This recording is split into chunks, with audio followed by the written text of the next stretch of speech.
हरे कृष्णा। आज के गीता क्लासेस में आप सबका स्वागत है। आगे भगवान जी अर्जुन को गीता के इस श्लोक के माध्यम से बहुत ही गहन तत्व एक समझाते हैं। पहले हम श्लोक का पाठ करेंगे, फिर हम उस श्लोक का भावार्थ समझेंगे। गीता जी के सांख्य योग के 38 नंबर श्लोक में भगवान बताते हैं, सुख दुखे समय कृत्वा लाभो लभो जया जयो ततो युद्धाय जुजस्य नैवं पापम वाप्स्यसि। इसका अर्थ यह बताते हैं कि सुख दुख लाभ क्षति जय पराजय अहे अर्जुन, इस सब के बारे में मत सोचो। केवल तुम्हारा कर्तव्य कर्म जो है वो है युद्ध करना। उस सब युद्ध को मेरे खुशी के लिए तुम करो। ये सब इस तरह से करने से तुम्हें कोई पाप या पुण्य का कर्म भोगना नहीं पड़ेगा। देखिए, इस श्लोक के माध्यम से भगवान ने कितना हमें सूत्र बताते हैं। हम पाप कर्म को भोग रहे हैं, पुण्य कर्म को भोग रहे हैं। ऐसे भोगते भोगते हम जन्म मृत्यु चक्र में पड़ते जाते हैं। इस जन्म के पाप और पुण्य के कर्म को भोगने के लिए आगे जन्म लेते हैं और पीछे के जो सब पाप पुण्य का कर्म अभी भोगते हैं।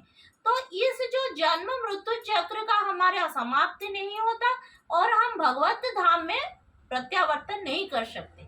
हम इसी दुखालय में पड़े रहते हैं। तो भगवान जी इस श्लोक के माध्यम से बताते हैं अर्जुन जी को, जो हमारे सबके जीवन में भी ये हम उपयोग कर सकते हैं कि हमें कभी जय पराजय, कहीं हमें जीतना है, कहीं हम जीत जाएंगे या हार जाएंगे, हमारा लाभ होगा या हानि होगा, हमें इस कार्य से दुख मिलेगा या सुख मिलेगा, ये सब हमें नहीं सोचना है। क्योंकि ये सब हमें मिलेगा। दुख मिलेगा तो हमें मिलेगा, सुख मिलेगा तो हमें मिलेगा। जय हम करेंगे तो हमारी खुशी होगी, कहीं पर पराजय हो जाएगा तो हमें दुख होगी। तो ये सब इसका भोक्ता कौन है? हम हैं। लेकिन जब हम थोड़ा हमारा जो सोचने का तरीका हम चेंज कर देंगे, हमारा माइंडसेट चेंज करेंगे और सोचेंगे कि हमारा ये कर्तव्य है, हमें ये कर्तव्य करना है, फल जो होगा वो निश्चित है, वो भगवान जी हमें जो फल देते हैं हमें वही भोगना है। लेकिन हमारा कर्म हमें ठीक से करना है और हमारे सब कर्मों के अंदर हमें भगवान जी को जोड़ना है कि हमारे सामने ये जो कर्तव्य अभी है, इसमें जय हो सकता है, हमारा पराजय हो सकता है, हमारा लाभ हो सकता है, हमारा क्षति हो सकता है। लेकिन ये कर्म हमारे सामने, ये कर्तव्य हमारे सामने जो है, ये भगवान जी रखे हैं। हमारा परिस्थिति जो है ये भगवान जी की मर्जी से हमारे सामने आया है। तो जो भी करेंगे इसे हमें ठीक रूप से करना है कि भगवान जी को खुशी होगी। जैसे हम एक उदाहरण के माध्यम से अच्छी तरह समझ सकते हैं। अभी बच्चों की एग्जाम आने वाली है, तो इस एग्जाम में बच्चों की कर्तव्य क्या है? एग्जाम को ठीक से जो पढ़ाई उन्हें दिया जाता है उसे ठीक से पढ़ना।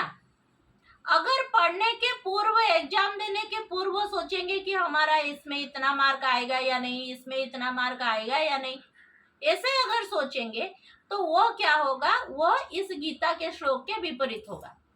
भगवान जी लेकिन वहां पर बताते हैं कि तुम इसका ये जो सब जय होगा पराजय होगा, मैं कितना मार्क मेरा आएगा, इसके बारे में मत सोचिए। आप सोचिए मैं अपने 100% 100% कैसे अच्छी तरह से मेरी जितनी कैपेसिटी है, जितनी मेरे अंदर सक्षमता है, उसी में मैं 100% दूंगी और फल बाकी भगवान के हाथ में है। वो जो देंगे उससे मुझे खुशी होगी। अगर हमारी सोच इसी तरह से होगी ना, हम जो भी कर्म हमारे सामने आएगा हम करेंगे, उससे हमें पाप या पुण्य या कुछ भी नहीं होगा। हमें केवल यही भावना रहेगा, हम सब कर रहे हैं कृष्ण जी भगवान की खुशी के लिए, कृष्ण जी की या भगवान जी की खुशी के लिए। तो ये माइंडसेट जब हमारी रहेगी तो हम अंदर से बहुत कॉन्फिडेंट रहेंगे और नेगेटिविटी, डिप्रेशन आदि जो सारी चीजें हमारे अंदर आती है ये सब नहीं आएगी। तो हम आज इसी कथा के साथ आज के श्लोक को और आज के वीडियो को विराम देते हैं। आगे के जो गीता में जो हमारी आलोचना होगी वो बहुत ज्यादा अच्छी अच्छी बातें लेकर हम आएंगे। तब तक के लिए हरे कृष्णा, हरि बोल।